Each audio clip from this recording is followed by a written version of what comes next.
Во ек на зголемени тензии на Блискиот Исток, Иран го добија американскиот предлог од 15 точки за прекин на американско-израелската офанзива. Планот, според извори, опфаќа клучни прашања како облажување на санкциите, нуклеарната програма и регионалната безбедност.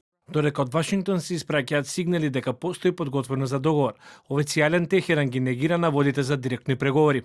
Техеран бара затворање на сите американски воени бази во региона на Персискиот залив и надоме за нападите врз земјата. Исто така, инсистира на право на наплаќање даноци за бродовите што минуваат низ Сурмутскиот теснец, гарант дека војната нема да започне повторно, прекин на израелските напади врз Хезболак во Либан, укинување на санкциите и задржување на својата програма за балистички ракети без никакви преговори за нејзино ограничување. Стратешката сила за која зборувавте се претвори во стратешки неуспех. Оние кои тврдат дека се светска суперсила, досега ќе се извлечеа од овој хаос, доколку можеа. Не го маскирајте вашиот пораз како договор. Вашата ера на празни ветувања заврши.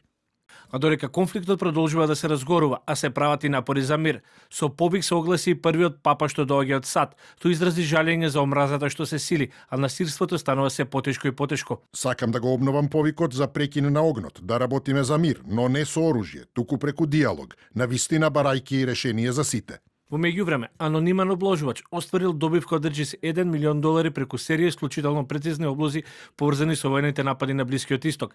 Анализите покажуваат исклучително висока стапка на успешност, што отвара сомне за можно користење доверливи информации. Дел од облозите биле поставени непосредно пред најавените воени акции, што дополнително ја засилува загриженоста кај експертите, иако идентитетот на лицето останува непознат. Случајот покрена прашина за надзор и регулирање на ваквите дигитални платформи.